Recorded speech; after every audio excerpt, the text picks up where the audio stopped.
जय Hind. AKY super class 1, 2, 3 में एक बार पुनः आपका स्वागत है।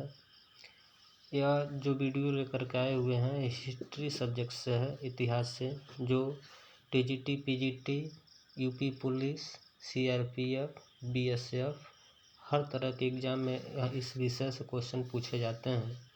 उसी को ध्यान में रख कर के ये वीडियो बनाया गया है।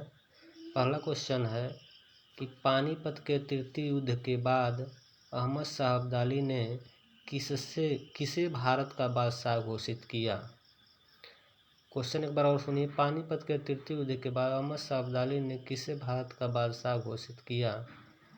अकबर द्वितीय को, शाहजहां को, कृत को, शाह आलम द्वितीय को, उपयुक्त में से कोई नहीं। सही विकल्प होगा ऑप्शन बी शाहजहां इसका सही विकल्प जो होगा वह होगा ऑप्शन सी शाह आलम द्वितीय को।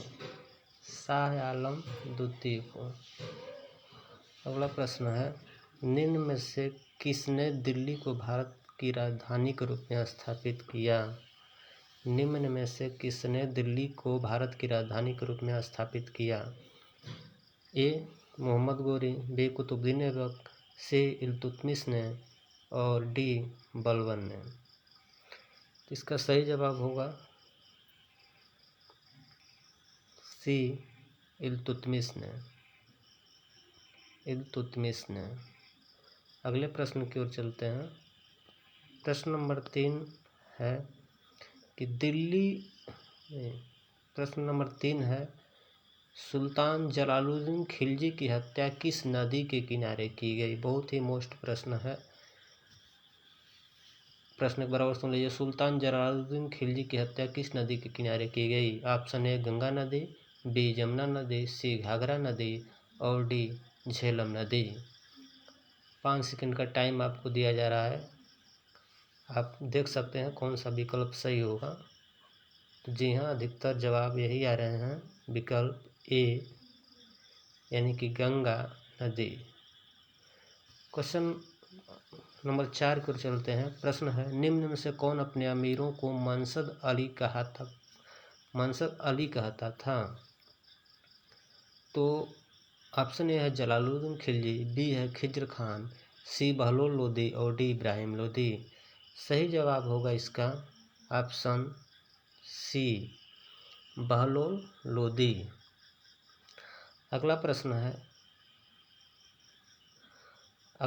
है, मिल्क इनाम और वरकफ अनुदानों को समाप्त कर दिया। मतलब ये जो अनुदान थे इनको कौन ऐसा शासक है जो इस अनुदान को समाप्त कर दिया।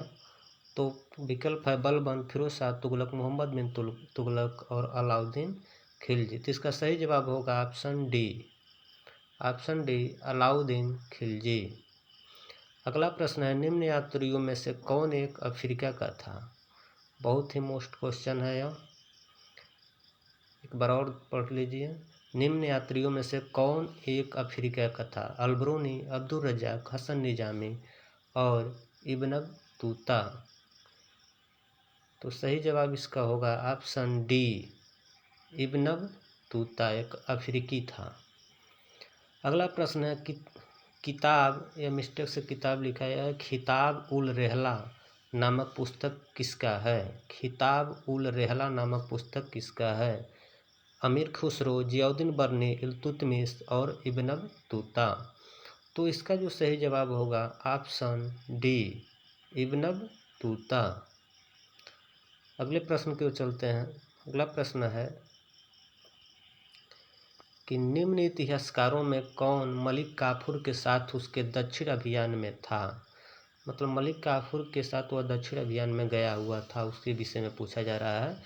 प्रश्न है एक बार और सुन लीजिए कि निम्न इतिहासकारों में कौन मलिक काफूर के साथ उसके दक्षिण अभियान में था। अलबरूनी, इब्न बतूता, इस्लामी और अमीर खुसरो।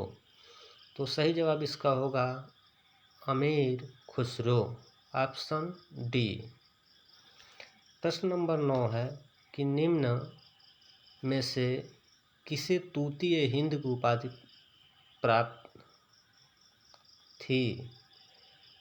किसे तूती-ए-हिंद की उपाधि प्राप्त थी? ऑप्शन हसन निजामी, अमीर खुसरो, उपरोक्त दोनों, इनमें से कोई नहीं। तो इसका सही जवाब होगा ऑप्शन बी, ऑप्शन बी, अमीर खुसरो। अगला प्रश्न है निम्नलिखित प्रश्न नंबर 10 है कि इल्तुतमिश की सेना में निम्न विभागों में कौन शामिल नहीं था? मतलब उसके सेना में कौन विभाग नहीं था? तो पहला है पैदल सेना, घुड़सवारी, तोपखाना, धनुर्धर सेना। आप खुद गेस कर सकते हैं। पुराने जो भी राजा होते थे उनके पास पैदल सेना होती ही थी, घुड़सवारी भी होती थी। अब विकल्प सी और डी बचते हैं, धनुर्धर सेना। तो आप जानते हैं कि धनुर्धर सेना भी हुआ करती थी। इस हिसाब से तोपखाना इसका सही जवाब होगा। विकल्प सी करेक्ट आंसर होगा, विकल्प सी।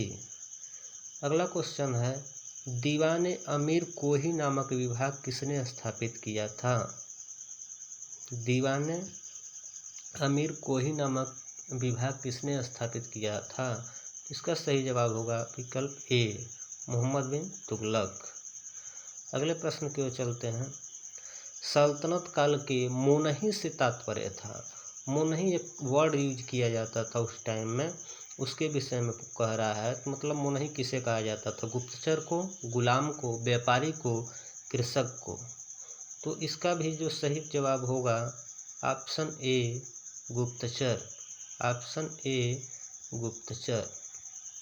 गुप्तचर को मोनही भी कहा जाता था।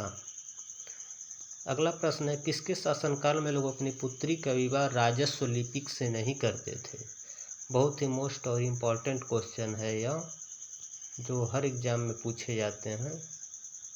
इम्पॉर्टेंट क्वेश्चन है कि किसके शासनकाल में लोग अपनी पुत्री का विवाह राजस्व लिपिक से नहीं करते थे? तो इसका सही जवाब अब आपको देना है। विकल्प सुन लीजिए, बलवंत, सिकंदर लोदी, कुतुबुद्दीन ऐबक और अलाउद्दीन खिलजी। तो इसका सही जवाब जो होगा ऑप्शन डी, अलाउद्दीन खिलजी। तो डी इसका सही जवाब होगा। अगला प्रश्न है सम्राट अशोक के पाषाण स्तंभों को स्वर्ण स्तंभ किसने कहा? मतलब सम्राट अशोक के पत्थर के स्तंभों को सोना का स्तंभ किसने कहा? विकल्प आपके सामने है, फिरोज शाह तुगलक, सिकंदर लोदी, इब्राहिम लोदी और जलालुद्दीन खिलजी। तो इसका जो करेक्ट आंसर है वह होगा Firoz Shah Tughlaq. Firoz Shah Tughlaq is correct answer. अगला प्रश्न है किसके शासनकाल में विदेशी यात्री इब्न बतूता ने भारत की यात्रा की थी?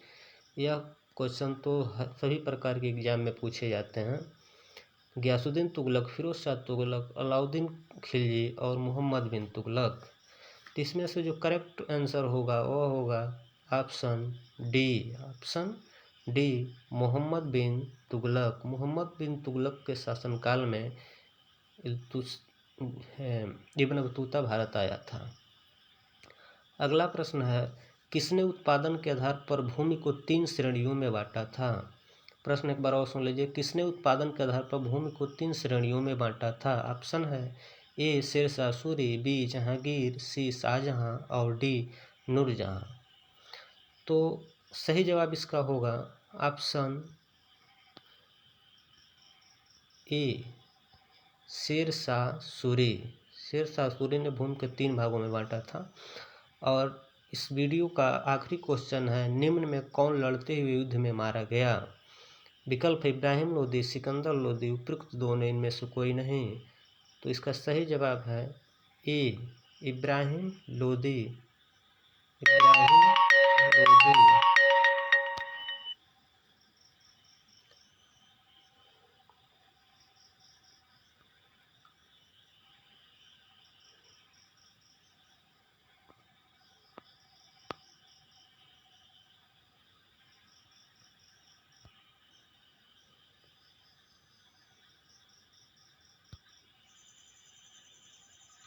जय हिंद दोस्तों, आपके लिए मैं प्रश्न लाया हूँ करंट